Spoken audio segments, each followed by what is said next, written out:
먼저 말씀을 좀 드릴게요. 우리 우선 고린도전서 6장 19절 20절에 보면 너희 몸은 너희가 하나님께로부터 받은 바 너희 가운데 계신 성령의 전인 줄 알지 못하느냐. 너희는 너희 자신의 것이 아니라 값으로 산 것이 되었으니 그런즉 너희 몸으로 하나님께 영광을 돌리라. 이렇게 돼 있고 또 이게 7장 곧 넘어가면 7장 23절에도 보면 너희는 값으로 산 것이니 사람의 종이 되지 말라 이렇게 말을 하고 있고요.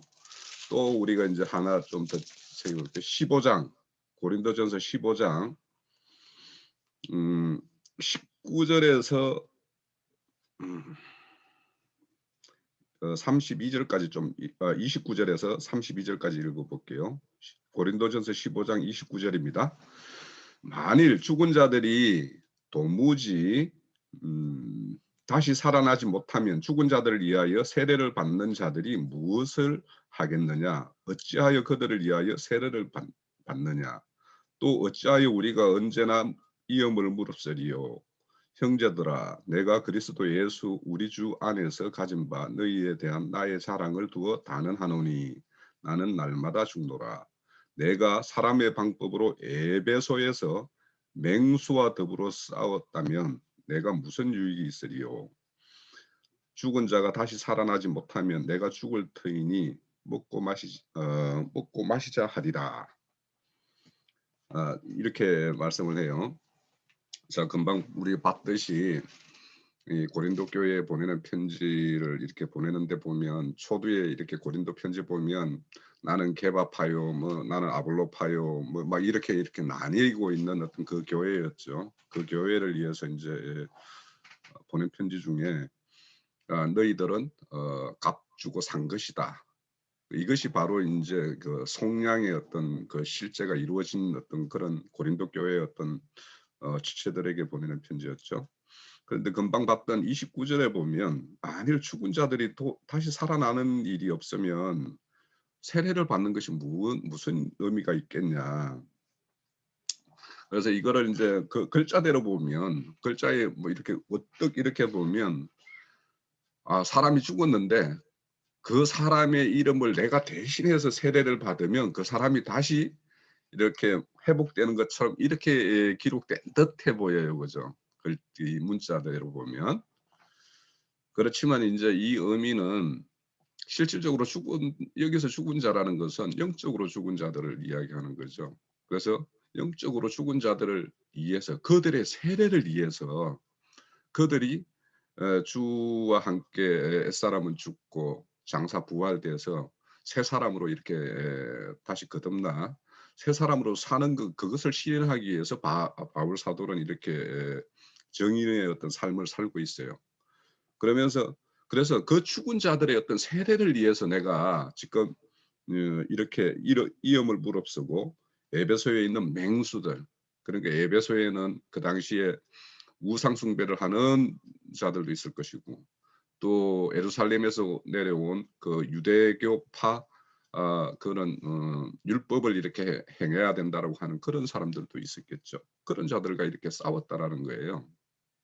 자, 그러면 우리가 앞서서 이제 우리 유 형제님이 이제 그 속량, 고엘, 가알, 파다 뭐 이런 거에 대해서 다 설명을 하셨어요.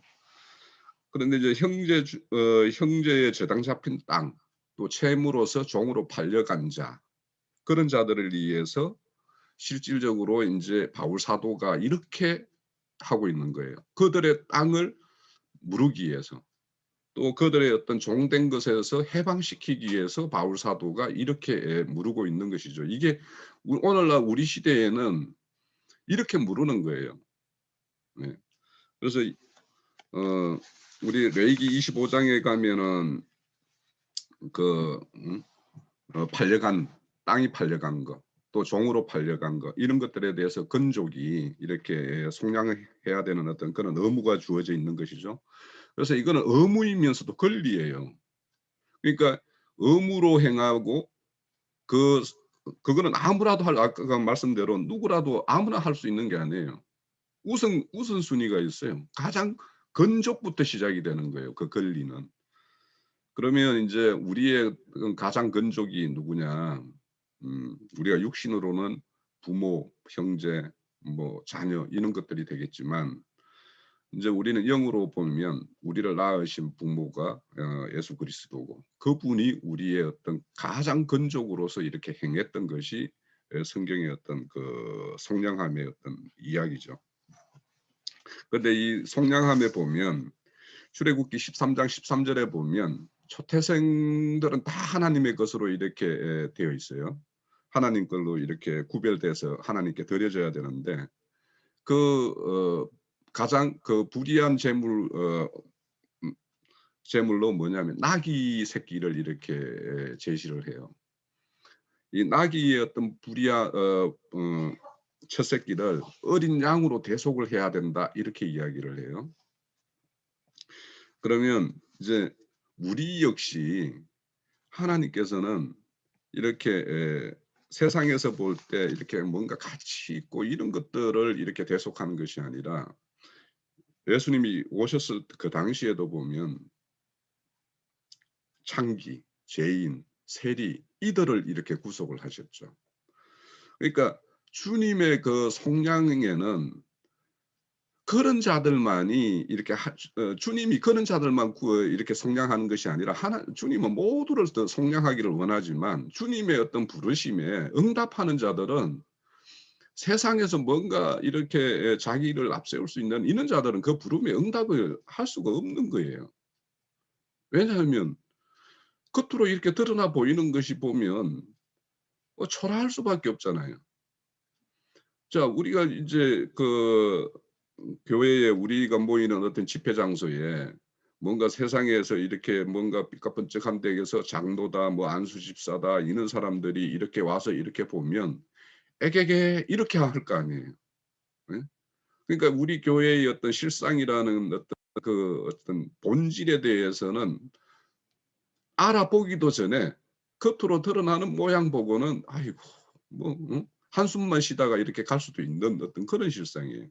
그러니까 주님이 이 땅에 오셨을 때 이사야서 53 장에 보면 풍모가 진짜 그 우리가 이렇게 뭔가 이렇게 그 그림이나 이런 데 보면 예수님이 멋있게 생기셨는데 그렇게 생겼었다면은 아마 그 유대교 지도자들도 다시 한번 봤을 수도 있는데 그런데 그거 보면은 풍모가 이 사람들이 이렇게 얼굴을 다 돌릴 만큼 그렇게 못생겼었던가 그건 예수님이 그랬던 걸로 이렇게 묘사를 돼요. 그러니까 인제 이렇게 주님의 어떤 속량함에는 어떤 자들이 응답되어져 있고 어떤 자들이 모여서 주님의 어떤 교회를 이루는가를 보면 우리가 인제 늘 베다니 마을의 어떤 그 문둥이촌에서 이렇게 구성하고 있는 그 교회의 어떤 모양이 예 이렇게 나귀 새끼와 같은 이런 자들이 모여서 주님의 어떤 속량함을 받아서 이렇게 교회를 이루는 모습을 이렇게 보여주고 있고요. 또 출애굽기 21장 그 7절 8 절에 보면 사람이 자기의 딸을 여종으로 이렇게 판 어떤 이야기가 나와요. 근데 여종으로 팔린 자와 남종으로 팔린 자가 전혀 달라요, 이 속량이. 이 남종 같은 경우는 속량이 뭔가 건족이 속량을 하고자 하면 바로 속량이 되는데 여종은 그렇지가 않아요. 여종으로 팔려간 자는 그 팔려가서 그 소유권을 가지고 있는 그 주인이 그 여종을 뭐 별로 마음에 들어하지 않거나 기뻐하지 않으면 속량함을 입을 수 있다라고 그래요. 자, 이거를 우리가 오늘날로 이렇게 보면 우리가 그 어떤 아들의 어떤 신앙과 딸의 신앙을 우리가 인제 교회에서 이렇게 말씀을 하는데 아들의 신앙을 하는 사람이 어쩌다가 삐끗해 가지고 이렇게 다른 어떤 곁길로 탁 빠졌다 하더라도 그 자는 다시 회복이 될 수가 있는데 여 여 여 여종과 같이 어떤 그러면 여기 여종이라는 거는 어찌 보면 신앙의 어떤 어린 자고 분별이 안 되는 이런 자 같으면 그 자기가 어디에 곁길로 가 가지고 그 곁길에서 속했던 그 이 오늘날 보면 그 교회 목사가 "아 이거 마음 안 들어." 해 가지고 쫓아내지 않는 한 안 나온다라는 거예요 그게. 그래서 우리가 왜 이 여자의 딸의 신앙과 아들의 신앙을 이렇게 분별해서 이렇게 살펴볼 필요가 있는가 이런 것들에 대해서도 우리가 좀 이런 어떤 말씀 속에서 이렇게 살펴볼 수가 있을 것 같고요. 또 거기 출애굽기 21 장에 보면 소가 남자와 여자를 이렇게 막 이렇게 들이받는 어떤 이야기가 나와요. 들이받았을 경우에 그 소는 본래 버릇이 이렇게 그러면 그건 이렇게 쳐 죽여야 되는 거예요.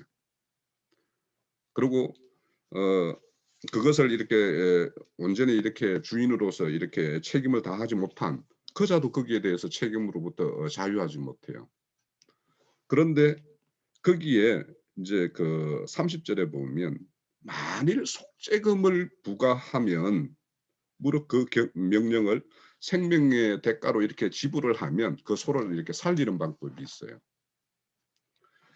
자 여기에 보면 인제 여기에서 불이 소가 이렇게 들어받는다라면 이 우리가 이 성경에서 소라는 것은 어떤 종으로서 하나님의 어떤 종으로서 쓰임을 받는 자인데 그러면 이 종은 지혜롭고 충성된 종은 그 집안에 속해 있는 모든 종들을 때에 따라 시에 따라서 이렇게 뭔가 음식을 내주면 낼 필요가 있으면 내어 주고 또 뭔가 할 일이 있으면은 이렇게 지시해서 이렇게 에 맡은 일을 다 할 수 있게끔 하는 것이 지혜로운 종인데 여기에 이 소는 막 이 사람을 들어받아서 이렇게 뭐 죽인다라는 거죠.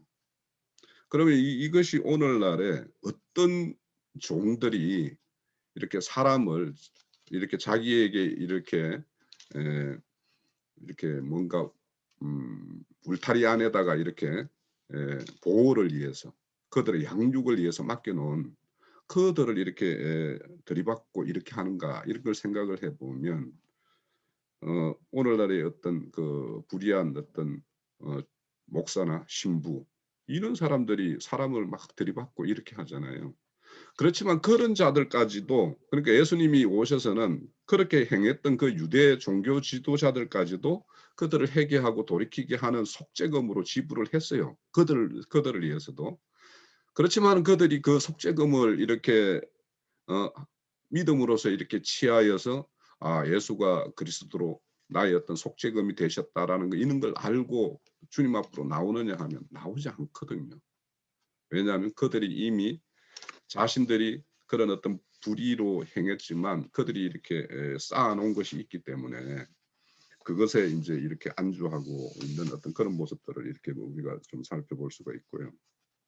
그리고는 인제 어 민수기 35 장에 가면은 우리가 그 도피성에 대한 어떤 율법이 있는데 거기 율법에 보면 오살자, 고살자는 당연히 그 피해 보복자에게 넘겨 줘야 되는 것이 마땅한 거고 거기에 오살자 중에서 인제 도피성으로 도피해 온 자들에 대해서는 대제사장이 죽기 전에 속전을 미리 받고 그를 풀어 주지 말으라고 이야기를 해요. 그러면은 왜냐하면 대제사장이 죽기 전에 속전을 받고 그를 자기 땅으로 다시 돌려보내면 여전히 피해 보수자에 의해서 피해 보수를 본인이 감당을 해야 되기 때문에 그래서 그 자에 대해서는 대제사장이 죽는 날까지 그 도피성에서 머물러야 된다라는 거죠.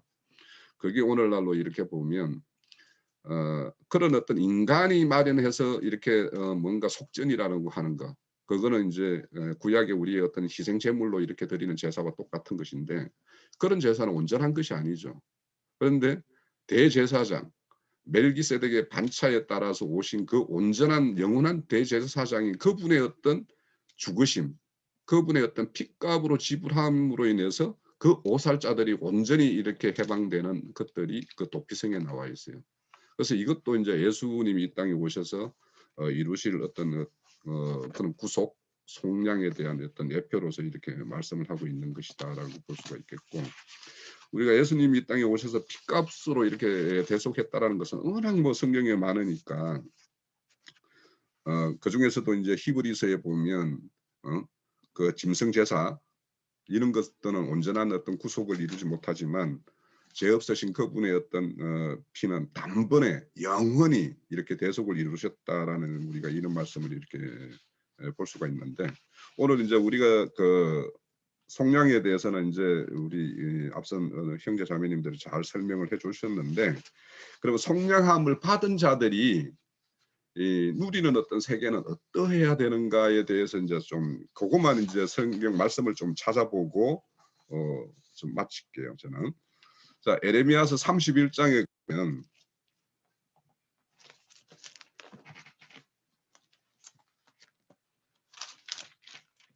에레미야 31장 10절에서 14절요.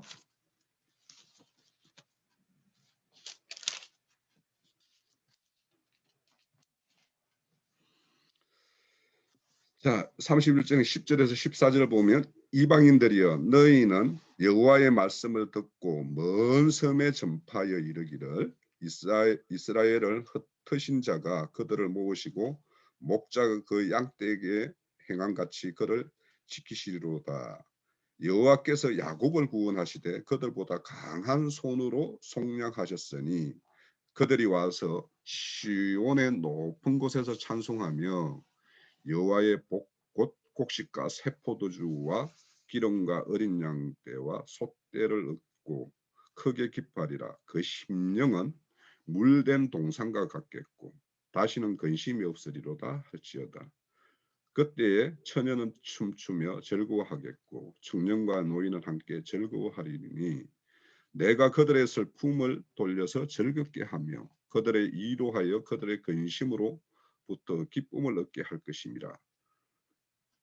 내가 기름으로 제사장들의 마음을 흡족하게 하여 내 복으로 내 백성을 만족하게 하리라. 여호와의 말씀이니라. 자, 우리가 하나님의 어떤 속량함을 받았다라면, 그리고 그런 사람들이 교회를 이루고 있다라면 이 에레미야 31장의 모습들이 매일 같지는 않더라도 우리가 육신의 어떤 그런 몸을 입고 있지만 우리 심령 가운데서는 이런 어떤 풍성함이 이렇게 있어야 되지 않겠는가 이런 생각이 들고요. 또 하나 이사야서 35장은 전체가 이는 이야기예요.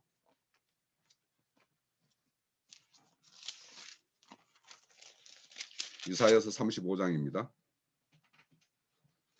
자, 이거를 다 읽기는 그 앞서서 우리가 읽어봤던 에레미야의 어떤 그 말씀과 똑같아요. 5절에서부터 읽어볼게요. 뭐 1장에서 10장이 전체 그런 내용이에요. 그때 맹인이 눈이 밝을 것이며 못 듣는 자의 사람의 귀가 열릴 것이며 그때에 저는 자가 사슴같이 뛸 것이며 말 못하는 자의 혀는 노래하리니 이는 강야에서 물이 솟겠고 사막에서 시내가 흐를 것이며 뜨거운 사막이 변하여 못이 될 것이며 메마른 땅이 변하여 원천이 될 것이며 성냥이가 눕던 곳에 풀과 갈대아와 부들이 날 것이며 거기에 대대로 있어 그 길이 거룩한 길이라. 그런데 이 거룩한 길은 깨끗하지 못한 자는 지나가지 못할 것이요 오직 구속함을 입은 자들을 위하여 있게 될 것이라. 우매한 행위는 그 길로 다니지 못할 것이며 거기에는 사자가 없고 사나운 짐승이 거리로 올라가지 아니하므로 그것을 만나지도 못하겠고 오직 구속함을 받은 자만이 그리로 행할 것이며 여호와의 속량함을 받은 자들이 돌아오되 노래하며 시온에 이르러 그들의 머리 위에 영영이 희락이 띠고 기쁨과 즐거움을 얻으리니 슬픔과 탄식이 사라지리로다. 자, 금방 이렇게 우리가 속량에 대해서는 여러 모양으로 이렇게 증거가 있었고, 정말 우리에게 어떤 속량함이 이루어졌을 때 에레미야 선지자가 말씀하신 거는 이사야 선지자가 말씀하신 이런 어떤 세계가 우리가 맛보는, 우리가 이루고 있는 이 교회에서 이런 것을 맛보지 못하면 여기가 속량함에 이룬 그 사람들이 만나서 이렇게 이루는 교회의 모습이 아닐 것이기 때문에 우리는 모두가 이런 모습들을 맛보고 그런 것을 이렇게 느낄 수 있고 하니까 우리가 이렇게 금기름 붓는 집 교회를 이루고 있는 것이겠죠. 맞습니까? 다들 형제자매님들? 예. 예. 자, 제가 참여를 하지 않아도 우리 지체들이 특히 우리 유 형제님이 너무 이제 소상하게 잘 떨쳐놨고 이제 다른 지체들도 충분히 증거를 잘 했다고 생각하기 때문에 뭐 참여를 꼭 할 필요가 없다고 생각을 했어요. 그런데 잠깐만 뭐 첨언을 한다면은 피로 사신 교회라는 말이 좀 오늘은 그 말씀을 좀 나눌 줄 알았는데 그 말씀이 좀 빠졌네요. 피로 사신 교회가 유형제님이 아까 말한 디모데서에서 자기 친족을 돌보지 않는 자는 악한 자다 그랬는데 친족이라는 것이 한 피바다 한 생명을 얻은 그 권속이라는 그런 뜻이니까 당연히 어떤 친족이 가난해져서 이제 종으로 몸을 팔려 간 경우나 또 그 기업된 토지 땅을 판 경우나 거처해야 되는 집을 판 경우나 이제 이 세 가지를 다루고 있죠 구속에서는. 그런데 이것은 나 자신을 말하는 거예요 전부. 몸이라는 것도 나 자신이고 땅 판다는 게 내 이제 그 마음, 그다음에 집이라는 것도 뭐 내 거처니까 이것을 마귀에게 속아서 이게 값없이 그냥 넘겨줘 버린 거예요. 왜 그냥 말씀을 듣는 말씀을 들어서 풍요를 누리지 못하는 상태가 됐을 때 가난해지면 이렇게 된다는 거예요. 말씀이 없으면 다 세상 신에게 팔아버리게 돼 있는 거거든요. 예, 그런데 그 근족은 두 가지가 있어요. 먼저는 상속권이 있는 거예요. 함께 어떤 선대의 기업을 남겨놔두고 떠났을 때 가까운 근족은 순서대로 그 기업을 함께 상속받을 권세가 있어요. 권리가. 그 권리가 있음과 동시에 반드시 팔려간 그 몸이나 땅이나 집을 되사서 물러줘야 되는 의무가 있는 거예요. 자기 기업과 같은 거니까 근족의 기업은. 그런 것을 염두에 두시면 교회 생활, 피로 사신 교회에서 교회 생활이라는 것은 계속해서 구속을 적용하는 생활이다라는 걸 알 수가 있어요. 구속이라는 용어가 아까 이제 사람은 육, 그 다음에 혼, 몸 이렇게 돼 있는데 영, 혼, 몸이 돼 있기 때문에 육체에 속한 자는 죄의 종인 것이고 영에 속한 자는 은혜의 종이에요. 이제 영이 먼저 구속을 받은 다음에 혼의 구원을 이루는 과정에 들어가도 그게 다 구속의 연장선에 있는 거예요. 최후로는 이제 영의 몸을 입고 영광 중에 주와 함께 나타나서 영광의 새 세계를 유업으로 받는 것까지가 그 구속이라고 하는 용어 안에 다 포함되는 거예요. 이 정도에서 마치겠습니다. 여기 속옷을 먼저 입혀주시면 겉옷을 또 입어야 돼요. 혼인에 들어갈 땐 속옷만 입고 혼인에 들어가는 경우는 없는 거죠. 있을 수가 없죠. 아름다운 겉옷을 입고 혼인에 참여를 하는 거니까. 이제 이것은 영이 구속을 받았을지라도 위로부터는 처소로 날마다 덧입혀지는 과정에서 이제 광야교회를 염두에 두는 말인데 겉사람이 후패하는 만큼 속사람이 날로 새로워져서 의의 겉옷을 즉 흰옷을 완전하게 입은 사람이 영의 몸을 입은 사람이 이 사람들만 혼인에 들어간다라는 것이 구속사에서 윤계돼서 나오는 말씀입니다. 네, 여기까지 하겠습니다. 네, 오늘 이제 우리가 구속사에 대해서 이렇게 봤는데 그 성경에 보면 이런 말씀도 있어요. 주의 백성을 주님의 어떤 기업이라고 말씀을 하세요. 그러니까 우리는 하나님이 우리의 기업이어야 되고 주님은 우리를 기업으로 삼아요. 그러면은 기업이 기업답지 않으면 파산시키지 그걸 계속 끌고 가는 어떤 그 어리숙한 하나님이 아니잖아요.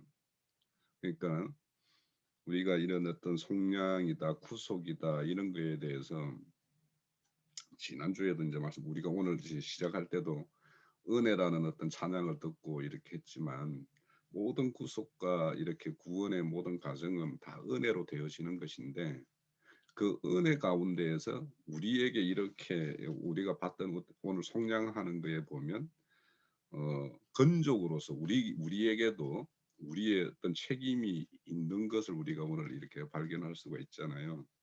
그러면 이 책임을 다하지 않으면 아버지 하나님의 어떤 기업이 이루어질 수가 없는 것이기 때문에 그래서 우리가 어떤 상속만의 어떤 문제를 자꾸 이야기할 것이 아니라 그 상속이라는 것은 아버지 집을 세우고 아버지 집을 더 이렇게 굳건하게 이렇게 확장하고 하는 거는 아들들의 몫이잖아요. 또 후손들의 몫이고 그러니까 우리의 어떤 구원이라는 것은 그분은 우리의 기업이고 우리는 그분의 기업이기 때문에 어떤 기업의 어떤 그런 모양들을 잘 이렇게 우리가 이루어 가야지 우리가 온전히 하나님께서 합당하게 여기는 그런 속량물의 어떤 대가가 아니겠는가 그렇게 생각이 됩니다. 자 오늘 명확하게 설명이 되고 또 우리가 복음 전할 때 참 도움이 될 것 같은데 이렇게 많이 나눈 것 같은데 구체적으로 들어가면 이게 조금 이 그림이 설명하지 못하니까 그래서 이거를 좀 어떻게 해야 되는지 어떻게 이해해야 되는지 좀 설명을 조금만 더 해주시면 좋겠습니다. 제가 조금만 이렇게 설명을 드리면 하나님의 어떤 공의의 하나님이고 어떤 의의 하나님이니까 그래서 동해보복법이라는 것은 사실은 그게 법이 하나님의 어떤 법의 원칙이에요.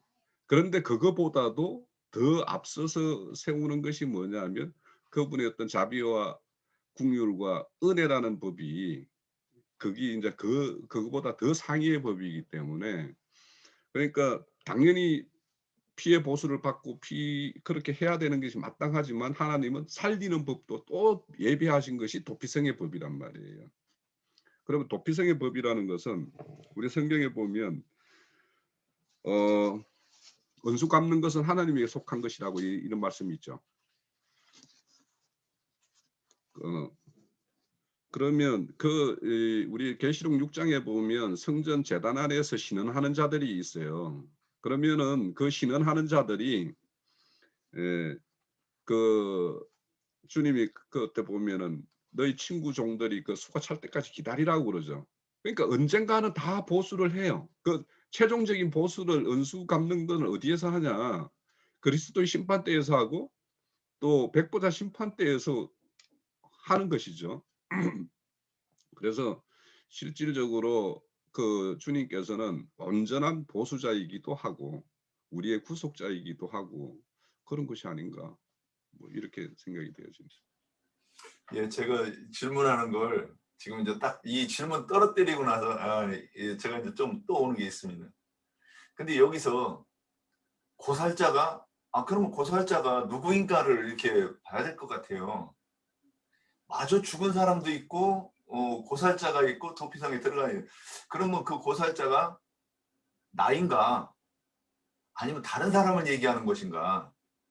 지금 그래서 그리고 또 도피성에서 제사장이 죽을 때까지 있는다 하는 거 보니까 은혜를 입는 누군가를 얘기하는 것인데 그 사람이 누구이고 죽은 사람은 누구인가 지금 이걸 이렇게 이런 부분이 조금 언급이 돼야 우리가 실제로 다 이해하는 것이지 제가 지금 이해했나 하고 이렇게 다시 곰곰이 생각을 해보니까 아직도 이해가 안 됐어 이렇게 얘기하는 거예요. 영태님, 도피성이라는 거는 신약에서 보면 교회잖아요. 교회 밖으로 나가면 죽어요. 교회 안에서는 지키심을 받잖아요. 근데 그 예수 그리스도의 법은 율법보다 더 높은 법이에요. 구약에 보면은 많고 막 살인하고 미워하고 하면 해도 괜찮지만 직접 살인하지 않고 죽이지 않으면은 죄가 없어요. 속에서 미워해도 율법은. 그러나 신약에서 예수 그리스도의 법은 미워하는 것 자체가 살인하는 거라고 했어요. 형제를 미워하는 것이 이게 형제뿐만 아니라 그 마음에서 미워하는 마음을 계속 갖고 있어요. 그러면 계속 살인하는 거예요.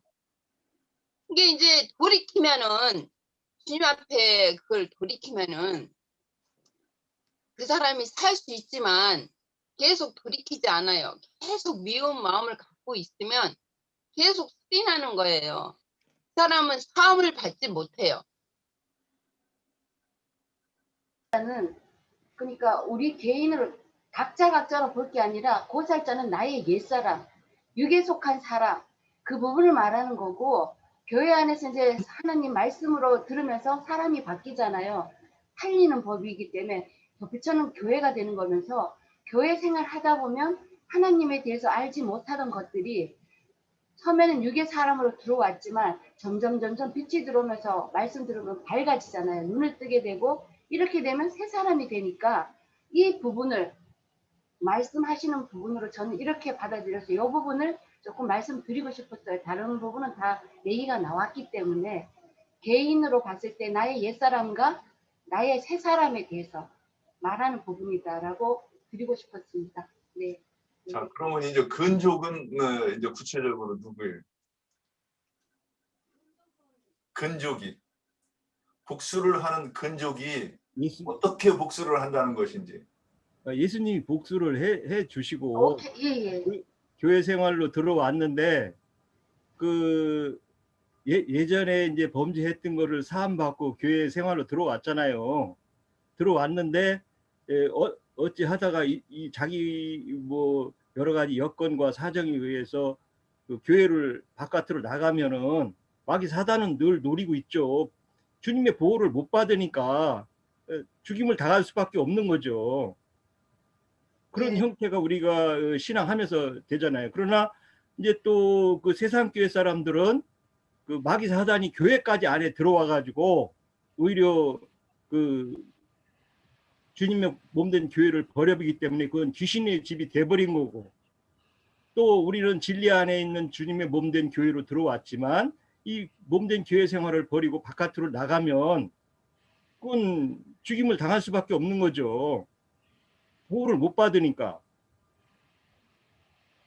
주님의 대제사장이 그 하신 교회를 벗어나는 거 아니겠어요, 우리가?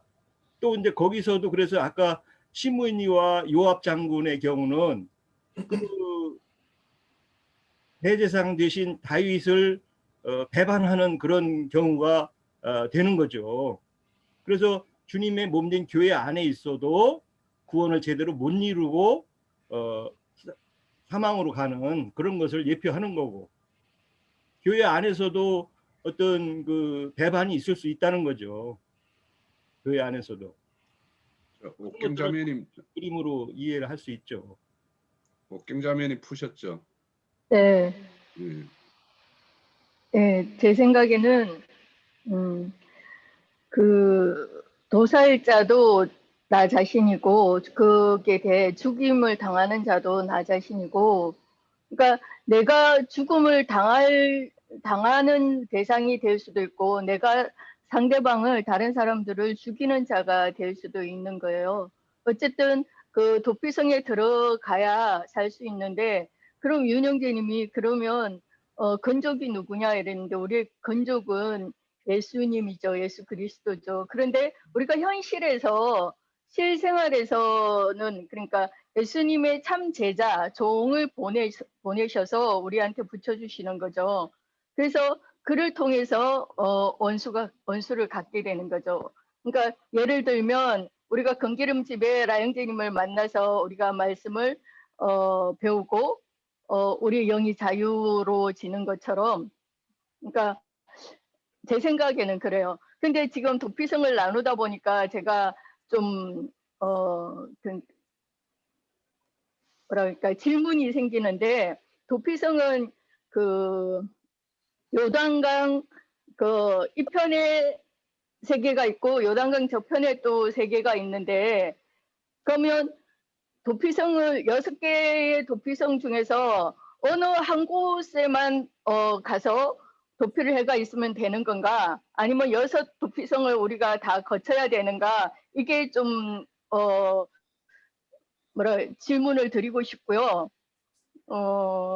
그 요단강 이편과 요단강 저편으로 이렇게 나눠진다는 걸 보면 좀 다른 의미가 있을 것 같은데, 그 좀 궁금해지네요.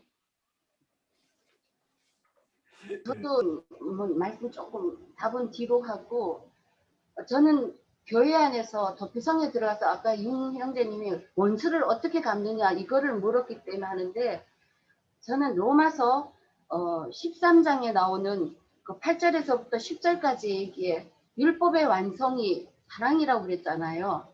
요한 1, 2, 3, 4에도 나오고 우리가 배웠지만, 사랑하는 것은 형제의 사랑이고 뭐 이런 모든 것이 사랑 안에 이기는 자로 만들어지는 것도 사랑인데, 하나님은 마태복음 몇 장인지 기억은 안 나요. 원수까지 사랑해야 된다는 이 말이 나오는데, 각자 이제 저희들이 살아가다 보면 각자한테 주어진 원수 말하지 않아도 속에 다 있을 건데, 이런 부분까지도 서로 사랑해 갈 수 있는 이런 것이 완성이다. 저는 이렇게 봐서 이 사랑 안에는 어둠이 다 떠나가게 돼 있어요. 모든 험을 다 덮어준다 그랬어요.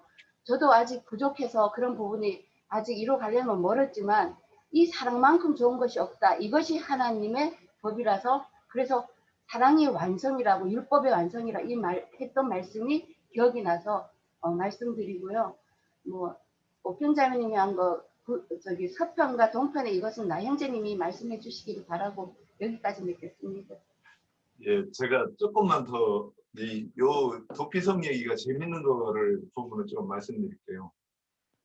어떤 사람이 맞아 죽었어요. 맞아 죽었는데 죽인 놈은 도피성에 가서 구원을 받아요. 이 얘기를 인간적으로 보면 이것도 진짜 되게 이상한 얘기예요. 아니, 죽은 놈은 죽었어, 끝났어. 그리고 저기 죽인 놈은 저쪽 가서 구원을 받는다는 얘기잖아요. 그러면 이거를 우리가 이제 이게 복음이 되려고 그러면 그거를 그 과정이 왜 이게 이상한 얘기가 아니라 당연히 이렇게 돼야 하는 어떤 얘기다. 이렇게 설명이 돼야 이게 내가 진짜 하나님의 의도대로 제대로 이해하는 건 아닐까. 이렇게 이제 저 질문을 던졌는데, 물론 이제 그럼에도 불구하고 요 어떤 그 사이사이 이빨이 치열이 고르게 딱 있어야 미인이 되는데, 하나씩 중간에 빠진 듯한 뭔가가 연결이 안 되는 부분이 있다고 다른 사람들은 안 느끼는지 저는 크게 느껴져서 좀 이런 부분들을, 그래서 저도 많이 묵상을 해보고 이럴 것이다 하는 부분들을 말씀해 주셨는데, 그 사이에 뭔가는 조금 아직도 덜 메워 주셔서. 그 사람 죽인 사람이 그 베드로 저 바울이 사울 때 다 죽였잖아요. 근데 이제 도피성인 주님의 몸된 교회로 들어온 사람이 바울 아니에요. 또 우리가 세상에 있을 때 그 마음으로도 이웃 사람들을 죽이고 얼마나 그 사람들을 한테, 세상을 살다 보면 다른 사람 죽이게 돼 있어요. 세상에서 살 때 다 우리가 살인자들이잖아요. 그래서 죄인 중에 괴수들을 주님 앞에 우리가 불러서 도피성으로 들어온 사람들 아니에요. 세상에 살 때 죄 없이 그 불교에서는 깨달은 게 내 죄가 수미산보다 높다고 그러는데, 우리가 세상에 있을 때는 다 죄인 중에 다른 사람 안 죽이고 사는 사람 있어요? 죄인 중에 괴수들이었었지 다. 예. 세상에 살 때는. 그러나 주님이 우리를 그런 죄인 중에 괴수를 불러셔가지고 도피성으로 들어오게 했잖아요. 그것이 1차적인 시련이죠. 그러니까 우리는 다른 사람 세상에 있을 때 다 죽였는데 이제 모세도 오히려 그 죽인 자 아니에요. 죽였지만 주님의 교회로 들어오게 하셔서 사역자로 삼으시고 살인자들 아니에요. 말하자면. 그것이 그렇게 1차로 적용이 되면 우리가 죄인 중에 괴수라는 개념이 설정이 되는 거죠. 그러면 그 죽은 사람은 의인으로 한 자한테 맞아 죽었다. 일은 내게 있다고 말씀하셨잖아요.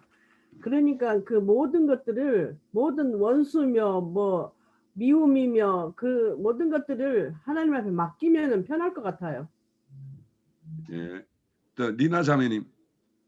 네, 저는 그거를 어떻게 보냐면은 도피성으로 레위기에서 말하는 도피성으로 갈 수 있는 저기는 오살자가 있고 고살자가 있는 것이 있잖아요. 고살자는 도피성으로 갈 수가 없는 것인 거거든. 오살자만 거기에 들어가서 아니에요. 성경에는 고살자도 도피성으로 가는 거예요. 예? 고살자고 오살자고 다 곧 도피성으로 가는 거예요. 고살자만 들어가는 게 아니라 고살자나 오살자나, 예, 지금 윤영재님이 지금 혼동대 하는 것은 살인자라는 그 개념을 형법상의 어떤 범죄해서 살인했다는 그 개념 때문에 지금 혼동이 오는 거거든요. 일단 그거를 지우시고 오살자와 고살자가 예, 둘 다 도피성으로 가요. 아까 처음 질문이 예, 오살자와 고살자가 둘 다 도망을 가요. 가는데 거기서 고살자는 그냥 내어줘가지고 피의 복수자에게 복수를 당하게 했어요. 성경에 하라는 거예요.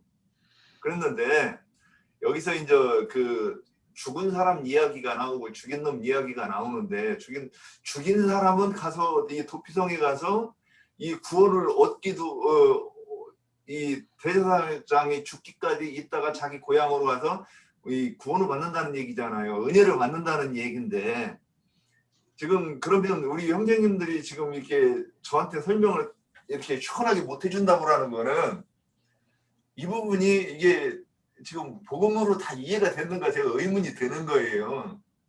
왜 그러냐? 이게 한글로 봤을 때는 이게 지금 우리가 법이라고 하는 것과 양심에서 봤을 때 정의라는 게 우리 속에 있어요. 흐릿하지만 그 부분으로 봤을 때 이 글 자체가 이해하기가 어려운 얘기예요.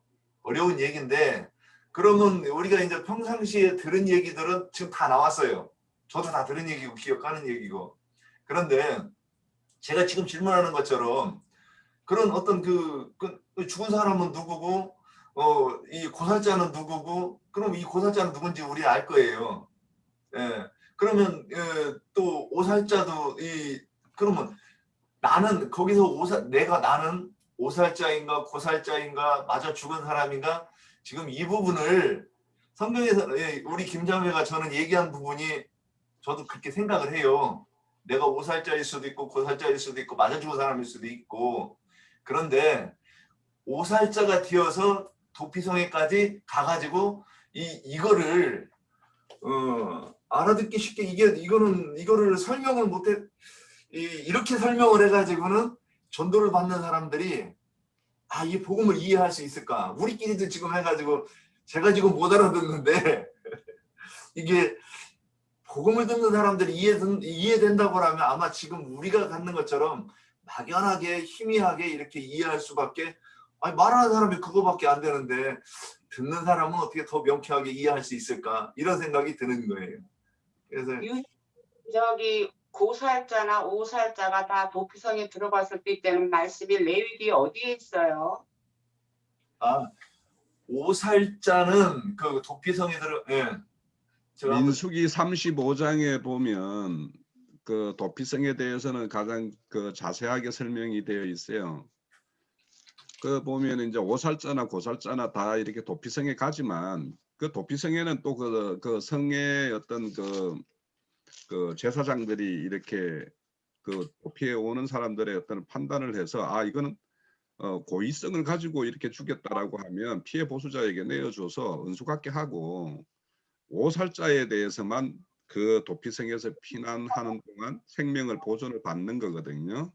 그렇게 하는 건데 네. 우리가 이제 거기서 대제사장이라고 우리가 볼 수 있는 거는 주님인 거거든요. 그러니까는 고살자는 주님한테 처분을 받는 것이고, 그리고 이제 교회 안에 들어가는 오살자는 도피성에 있는 제사장이 죽을 때까지 그 안에서 구원을 이루는 것인 거거든요. 저는 그렇게 이해를 하고 있었어요, 지금까지. 그렇기 때문에 고살자는 어차피 도피성 안에서 머무를 수는 없는 거예요. 저는 제가 알기로는. 예, 오살 맞아요. 예. 머무를 가질 수 있지만. 그래서 이게 이제 우리가 그 오살자도 도피성에 도피해가지고 거기서 보호를 받고 이렇게 한다라고 만약에 내가 오살자일 수도 있고라고 한다라면 이게 성경하고 맞지는 않아요. 우선은. 그거는 그렇게 안 봐요, 저도요. 네. 그러니까 이게 그러니까 무지불식간에 뭔가 복음을 오해했거나 복음을 오해해서 거짓 잘못된 그 증거를 했거나 이렇게 해가지고 그 사람을 이렇게 죽일 수도 있죠. 그러면 그런 거에 대해서 우리가 다시 바른 복음을 깨우쳤으면 회개하고 예전에 나영재님도 뭐 세례 뭐 물 찍어 바르고 이렇게 해서 세례도 주셨다면서요. 그러니까 그거가 아니라고 알았으면 이제는 앞으로 안 해야 되는 거고 과거에 해가지고 그런 행위를 한 거에 대해서는 회개하고 그래야지 도피성에서 이렇게 양육받고 보호받고 할 수 있는 것이고 그러니까 내가 만약에 거기에서 누군가의 은수에서 죽었어. 완전히 죽었어. 그러면 어떻게 도피성에 내가 도망을 가요?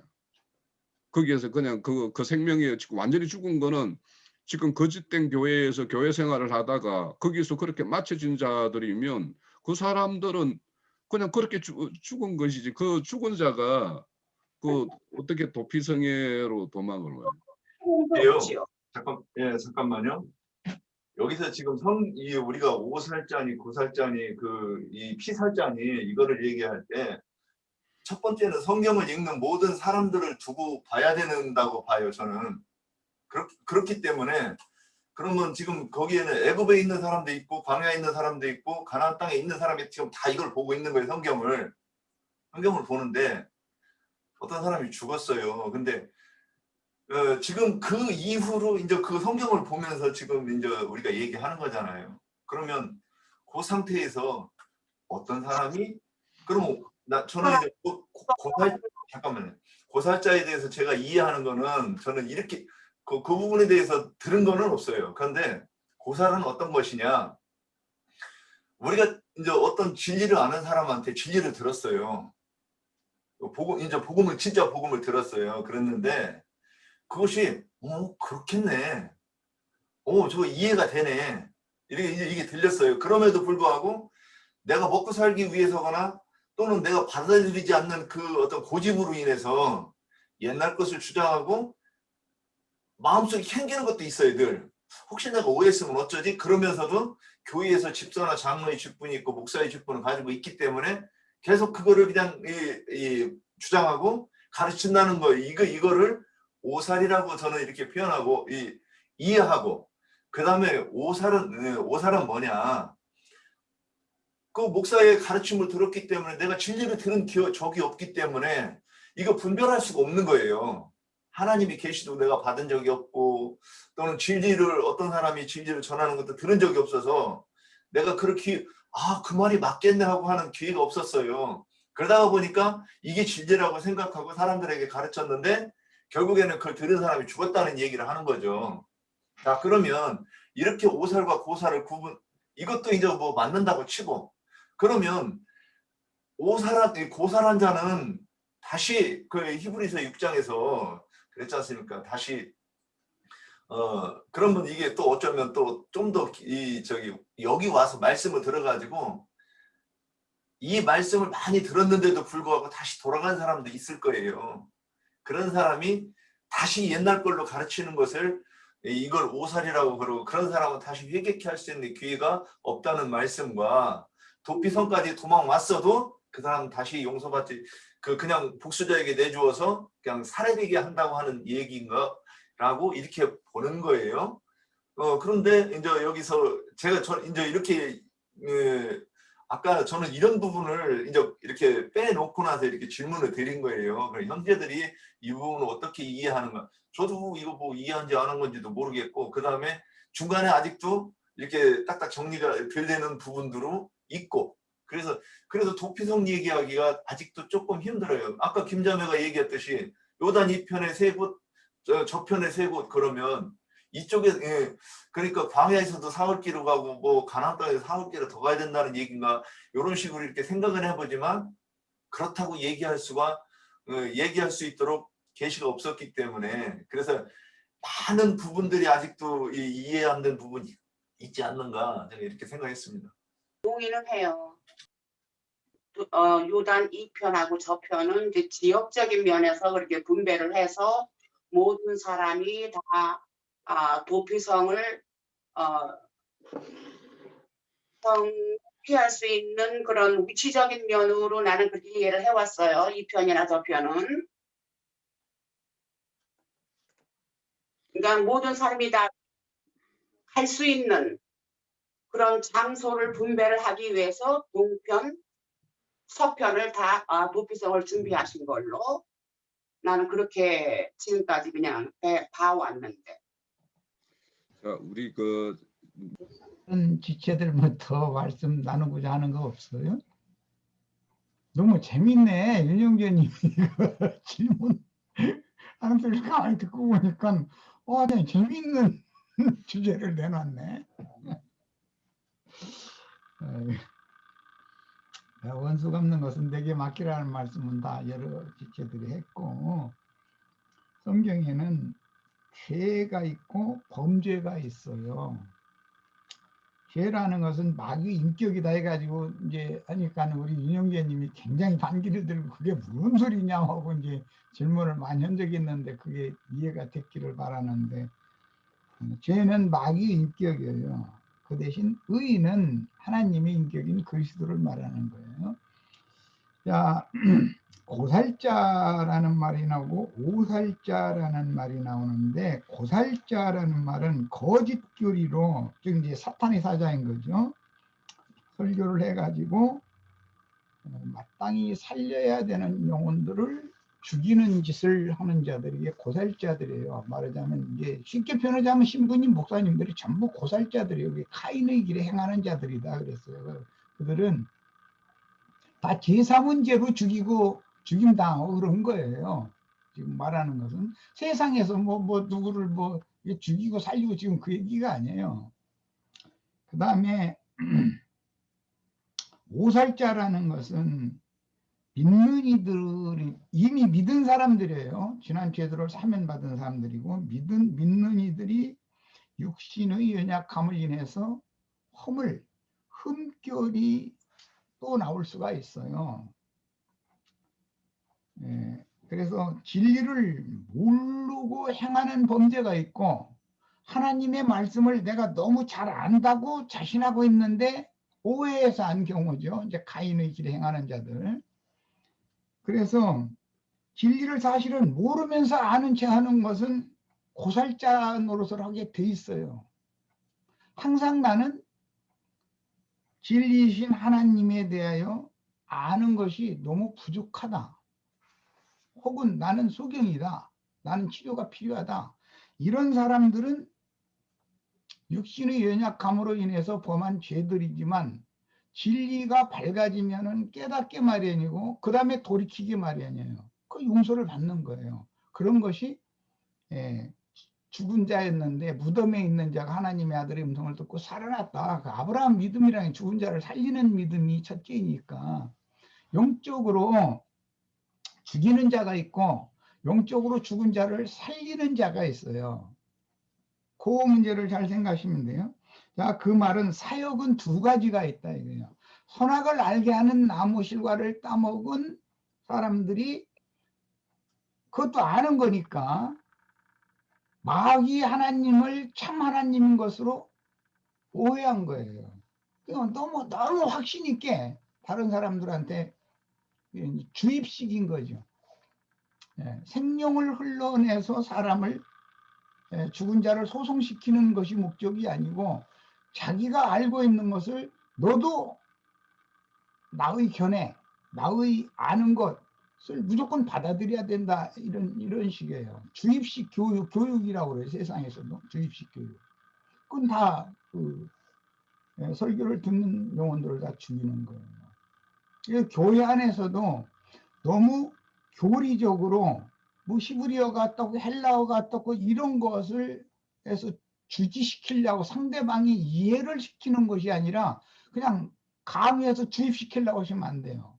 그건 죽이는 짓이에요. 히브리인들은 처녀성을 지키는 것을 굉장히 중요하게 해요. 정절을 지키는 것을 굉장히 중요하게 여겨요. 남자든 여자든 마찬가지예요. 이제 육신적으로는. 그런데 정절을 강제로 떼앗아 버려요. 그러면 그것은 그 처녀를 죽인 걸로 똑같이 취급을 해요. 그런 것을 잘 히브리인들의 개념을 이해를 잘 하셔야 돼요. 그러니까 속죄와 속건이라고 하는 용어를 알아야 되고 죄와 범죄라고 하는 용어를 명확하게 알 필요가 있어요. 그 요한일서 그제 우리 말씀을 나눴는데 사면받을 수 없는 죄가 있다고 그랬고 사면받을 수 있는 죄가 있다고 그랬어요. 그런데 사면받을 수 있는 죄는 복수형으로 돼 있다는 것도 그때 말씀 나눴죠. 사면받을 수 없는 죄라는 건 단수 형태로 돼 있어요. 그 헬라어의 문법이 그래요. 그러니까 죄와 죄들이라고 하는 건, 죄와 범죄라고 하는 용어는 전혀 개념이 다른 것을 이해를 잘 하셔야 돼요. 그 다음에 그것은 속죄와 속건과 반대편에서 말하는 거예요. 이제 속죄를 하는 사람, 오늘 우리 유영재님이 마침 이 속량 문제 얘기를 하면서 그 영어로 리뎀션 또 리데머 이 두 단어를 이제 얘기를 했어요. 내 발음이 디나 자매님 내 발음 영털이지 지금 맞는 거야? 미국 분들 알아들어야 되는데 뭐 리뎀션 보면 내가 발음하면 저 사람 좀 무슨 소리 하는 거야 이래버리거든. 그래서 내가 영어를 잘 안 거든. 알도 묻으면서 아는 척 하면 안 되니까. 아까 이영재님처럼 그렇게 발음을 해야 되는데 나는 그렇게 지금 발음이 안 나와버려. redeem 하는 거고 redemption. 리뎀션 참 혀가 안 굴러가. 어쨌든 그냥 대충 알아듣는 수밖에 없지 뭐. 그래서 나 이 영어를 잘 안 하려고 그러거든. 내가 redeem 하고 redemption은 명사고 그렇게 되죠. 예, 속량이라는 말을 리데머라고 할 때는 속량하는 자, 구속하는 자, 이제 redeemer는 사람이고. 예, 그런 뜻이거든. 그런 것을 지금 내가 이제 우연찮게 얘기가 나왔는데, 왜냐하면 속죄를 이루시고 속죄받은 사람의 범한 죄들을 또 위해서 속건을 행하시는 분이 그리스도다 이 말이에요. 예수는 속죄를 단번에 이루셨지만 속죄를 믿음으로 받아들인 사람들인데도 여전히 마귀의 유혹을 받을 수가 있고 넘어질 수가 있어요. 그런 경우에 빛을 그 사람에게 전달을 해가지고 그 사람이 깨닫고 돌이키면 하나님이 다시 받아주시는 얘기가 나와요. 이미 처음에 받아주신 사람인데도 또 넘어졌다가 또 일어날 수가 있는 거예요. 그래서 성경에는 7번 넘어진 사람이 또 8번째 또 일어난 얘기가 그래서 나온 거예요. 이제 이 점을 잘 생각을 하시면, 나 이제 고살자라도 주님의 교회는 항상 문이 열려 있는 거기 때문에 돌아와서 내가 알지도 못하는 그것을 아는 채 해가면서 사람들을 잘못 가르쳐서 주님께서는 모든 영혼을 살려서 영생을 주시기를 원하는데 나는 주님의 일을 회방하고 대적했습니다. 이제 내가 돌이킵니다. 내가 죽인 많은 영혼들 살려야 될 책임이 저에게 있습니다. 나에게도 그 생명의 능력과 권세를 다시 덧입혀 주세요.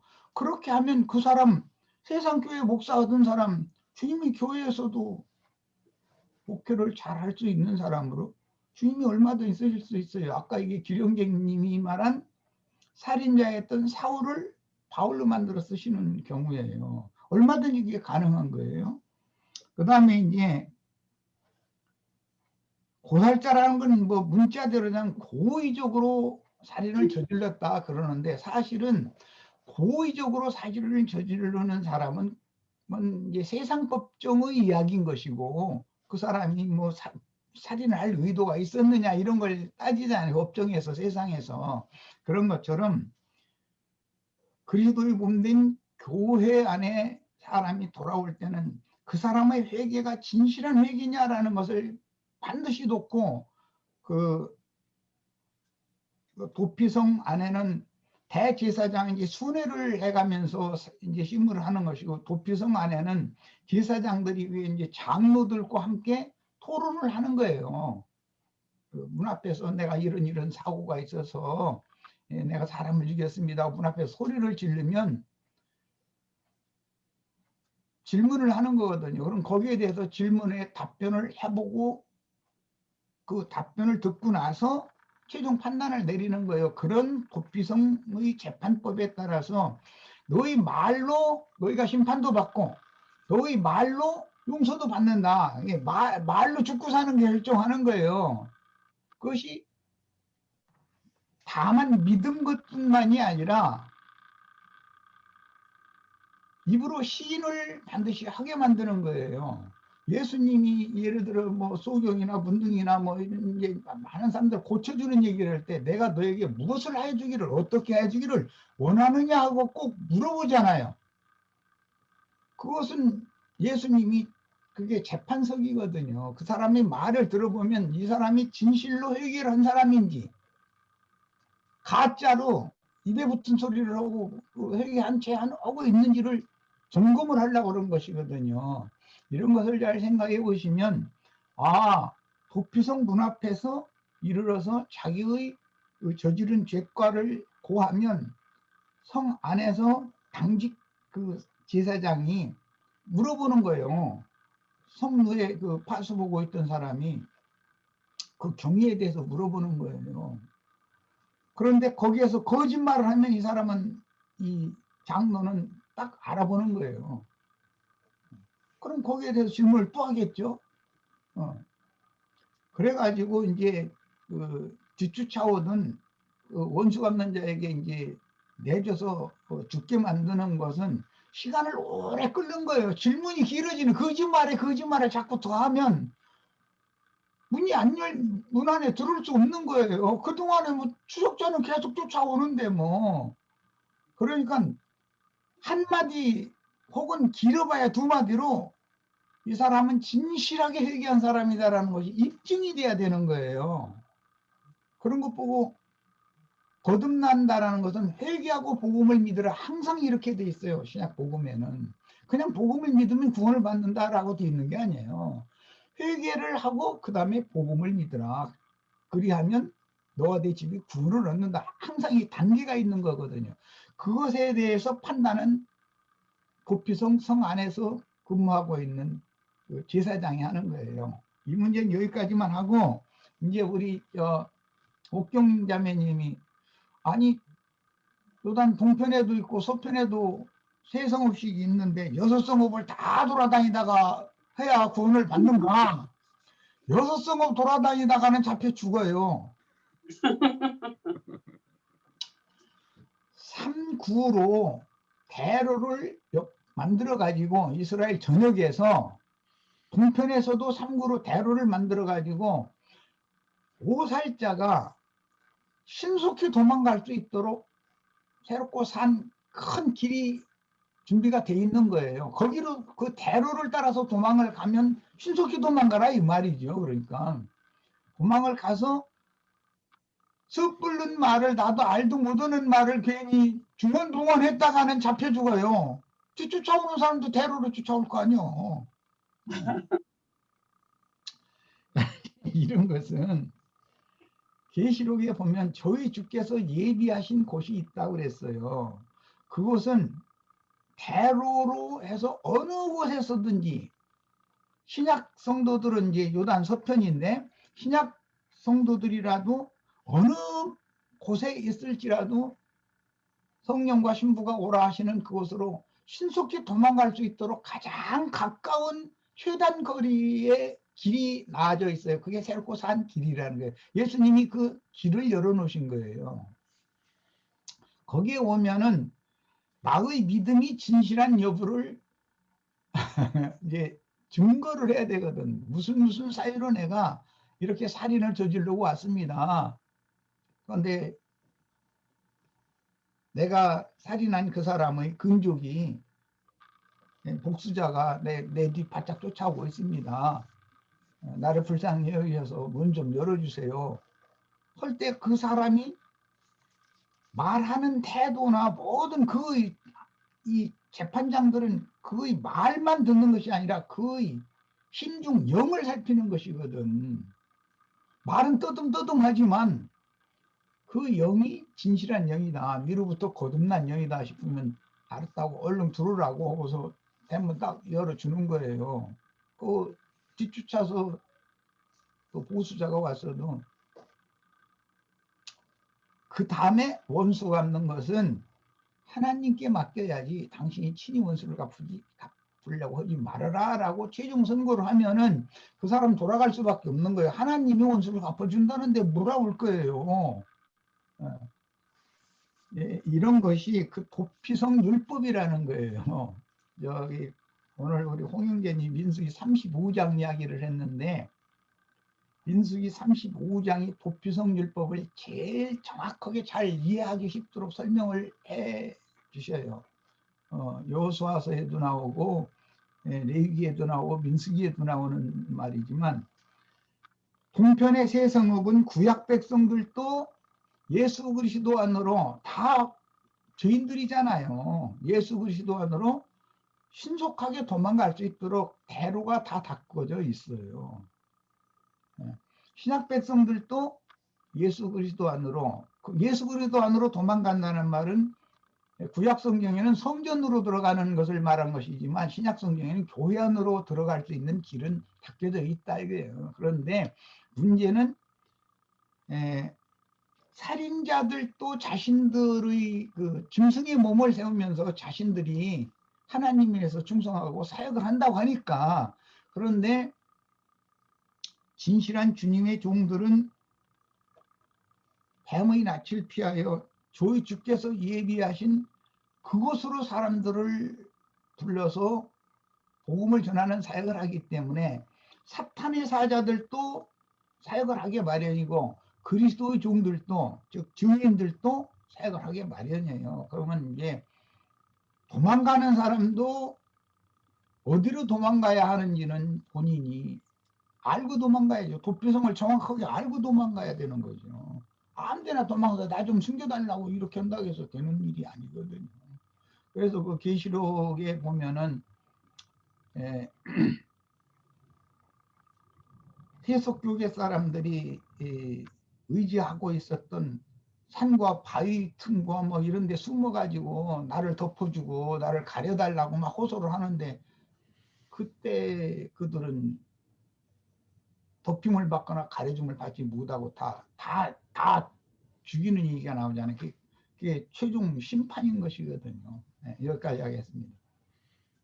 네, 아이고 오늘 저기 두 번째 시간은 간단하게 끝나나 했더만은 유형제님이 오병이의 떡을 가지고 와가지고 우리가 풍성하게 나누었습니다.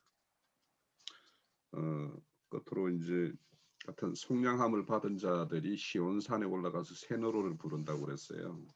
그러면 우리가 이 부르는 노래가 묵은 노래가 아니라 새로운 노래가 될 수 있도록 우리 어떤 심령 속에, 아까 뭐 보면 메마른 땅이 물이 뭐 못을 이루고 포도원이 뭐 이렇게 뭐 열리고 뭐 이런 말씀이 나오듯이